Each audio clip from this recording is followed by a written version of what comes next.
estranho, entendeu? Ter que explicar algo com uma pessoa bem gravando pra mim. Mas enfim, eu tô gravando agora, porque eu só tenho tempo agora, porque eu estudo e faço estágio. Então só tenho esse horário para poder apresentar meu trabalho para a senhora.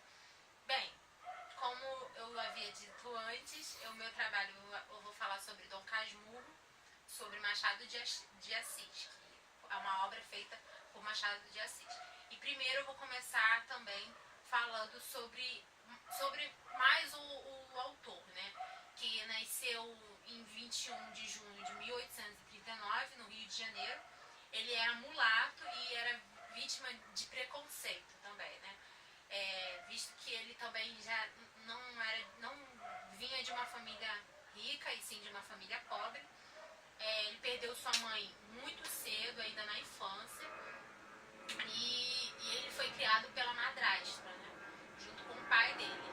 Mas assim, o pai dele morreu, e assim que o pai dele morre, ele é criado pela madrasta. E ele teve que trabalhar junto com a madrasta dele. Assim que ele se vê na situação, assim que calma aí, que eu me enrolei. Assim que a madrasta dele se vê na situação de que não tem mais ajuda financeira do esposo dela, ela procura algo para complementar a renda dela. E nisso ela tem como base fazer doces e vender na frente de escolas. E o Machado de Assis ajuda ela vendendo esses doces, ou seja, ele já começa, o primeiro trabalho dele é praticamente vender os doces junto com a madrasta. Mesmo ele não tendo acesso aos cursos assim regulares, não podendo nem sempre também estar na escola frequentemente por ajudar a madrasta dele, ele sempre foi uma pessoa esforçada e sempre se empenhou em aprender. Aos 16 anos ele publica seu primeiro trabalho literário, que é o poema Ela, que é na revista Marmota Fluminense, que logo trabalhou como colaborador também de algumas revistas e jornais lá aqui no Rio de Janeiro. Também escreveu contos, crônicas sobre o cotidiano, pedaços de teatro, críticas literárias e teatrais. Machado de Assis morreu de câncer no Rio de Janeiro mesmo, que é a sua cidade natal, no ano de 1908. Indo agora para o resumo, no slide que eu estou te mandando tem tudo direitinho, mas eu vou tentar mastigar aqui rapidinho. Então, no começo ele conta sobre como ele foi apelidado, por que ele foi apelidado de Dom Casmurro, que significa que ele era botaram o Casmurro porque o povo achava ele muito calado, tímido e metido consigo, né? O Casmurro era uma pessoa rica, era um moço rico, que também Dom Casmurro, ele é retratado como Dom Casmurro, mas o nome dele é Bento. Então ele vive sob a proteção da mãe, Dona Glória, que mantém sob sua dependência um grupo de parentes, que é o irmão Cosme, a prima Justina e o agregado José Dias. Todos esses sugam meio que a Dona Glória, né? Porque eles estão debaixo do teto dela, vivem às custas dela. Depois da perda do filho dela, ela faz uma promessa que se o filho dela nascesse homem, que ela perde o esposo dela, se o filho dela nascesse homem, ela ia botar esse filho pra ser padre. Ela faz uma promessa que se o filho dela fosse um filho homem, ele seria padre em agradecimento a Deus, né? Quando ele completa 15 anos de idade, ela decide que é a hora dele cumprir a promessa dela, que é entrar no seminário e dedicar-se à vida religiosa. Sendo que ele, no início do livro, não tem muita certeza. Assim. Ele vai, mas nada contra, nada a favor. Ele conhece Bentinho, que é o Dom Casmurro, conhece a Capitu desde a infância, que é considerado os olhos de cigano oblíqua e dissimulada. São amigos desde criança, de infância. Porém, quando chegam à fase de adolescentes, né, eles vão descobrindo novos sentimentos que eles não sabiam, novas emoções que eles não sabiam mais como lidar. Daí, percebe que gostam muito um do outro. Só que tem esse impedimento dele estar sendo preparado para ser padre. Então, daí surge um grande amor. Então ele pede ajuda. Nesse seminário, ele conhece o Escobar. Então eles dois estão no seminário, só que os dois não querem ser padre. O Bentinho quer seguir a carreira de advogado, né?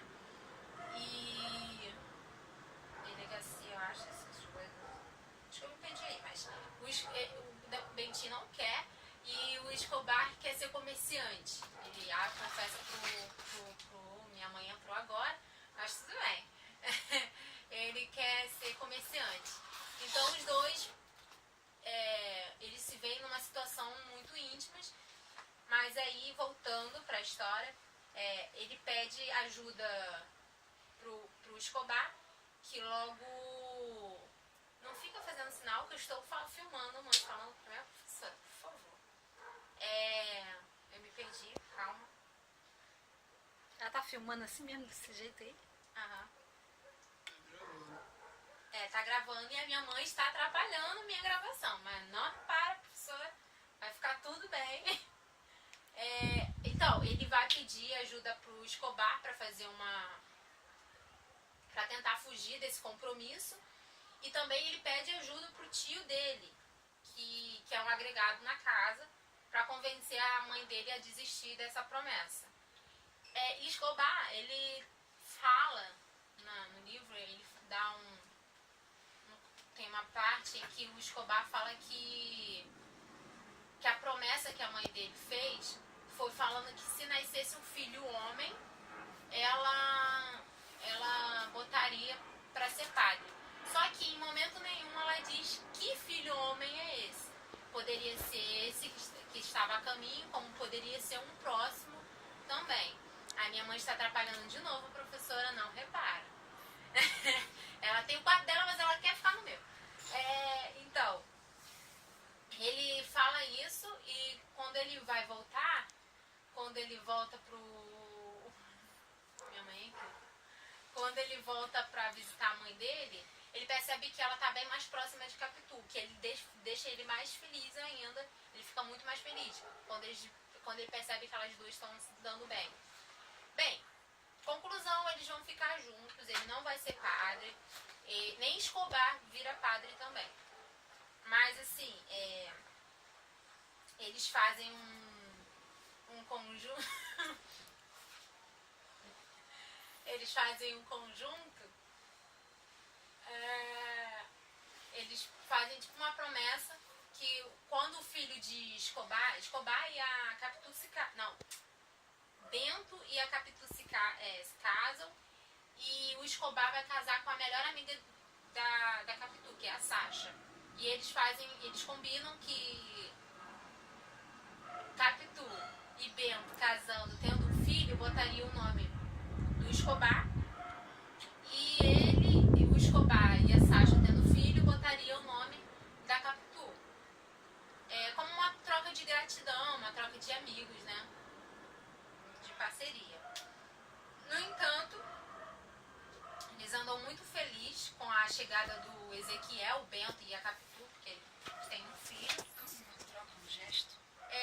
No entanto, uma fatalidade ocorre, que é a morte de Escobar, que ele morre afogado, e durante o velório, Bento percebe um comportamento na esposa que mostra uma marca de adultério, onde ali ela nunca tinha percebido, né?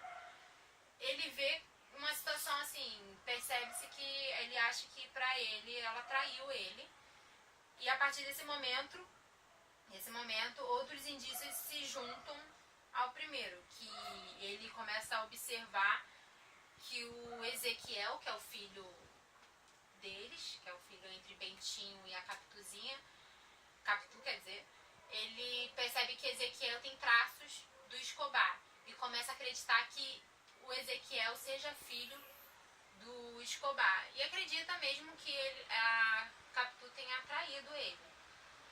Daí ele convicto com essa traição, manda a Capitu e Ezequiel para a Europa. E ele fica sozinho. Então, quando ele se separa da Capitu e envia, né, a Capitu e Ezequiel para a Europa, ele fica só e dali até a velhice, né? Então Bento vive em um estado relativo de reclusão, como ele sempre ficou, tipo, sozinho, sempre ficou na dele. Daí fica só. Esse é o resumo do livro. Agora, a obra, né, do Dom Casmurro, é importante frisar que o narrador é o Bento Santiago, transformado já em Dom Casmurro, no velho, né? E o foco narrativo é em primeira pessoa, que é uma lembrança do personagem sobre a sua vida inteira, desde o início até a sua velhice. E recordando dos tempos de criança até quando ainda era chamado de Bentinho. E também trata-se de um narrador problemático, pois o narrador é um homem emotivo, arrasado e instável. Ele também narra fatos que não conhece bem e que podem ser fruto de sua imaginação, como o caso de traição. O título do livro Dom Casmurro reflete uma das suas características mais marcantes do protagonismo masculino no crepúsculo da existência: a visão amarga e doida de quem foi traído e machucado pela vida, e consequência disso, vai se isolando e esimesmando, ficando recluso, né? Também é importante frisar que o principal questionamento por todos os leitores da obra de Dom Casmurro é se a Capitu traiu ou não Bentinho, com o seu melhor amigo, né, que é o Escobar. Mas como todos sabem, o autor do livro, Machado de Assis, não deixa isso claro, não nos deixa uma resposta direta e concreta se houve de fato a traição ou não. Agora eu vou falar sobre os personagens. Bento Santiago é o narrador e protagonista que conta a história de sua vida, focalizando o adultério que se acha vítima. Já Capitu, moça pobre que se torna namorada e posteriormente esposa de Bento. E Escobar, o melhor amigo do Bento, que compõe um triângulo amoroso, né, com Capitu, e que vê a sua vida transformada assim, do nada. Sancha,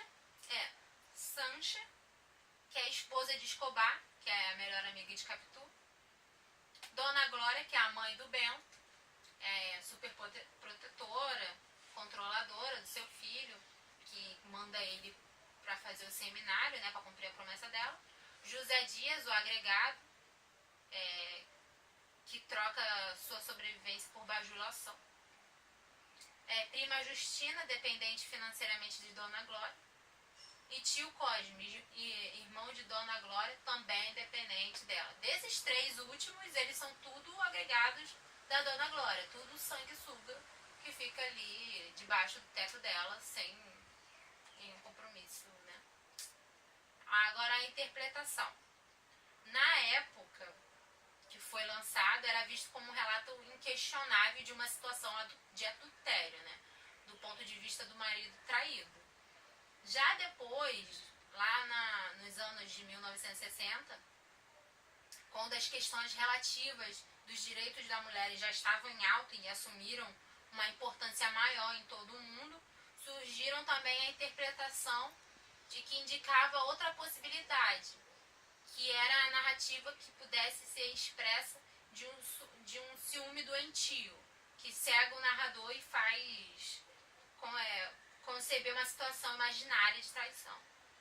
Agora, atualmente, bem agora mesmo, recentemente, como há várias situações de que favorecem que muitos vão à luta para ter seus direitos como pessoa e muitos se assumirem, atualmente há uma grande reviravolta nesse caso, desse romance, né? Que há quem possibilita que a ideia de que Bentinho teria ciúmes de Escobar e não da Capitu, guardando consigo um amor escondido e secreto que na época não poderia ser revelado, né? Sobre o seu amigo. Na conclusão desse livro, a minha opinião é de que ela não traiu.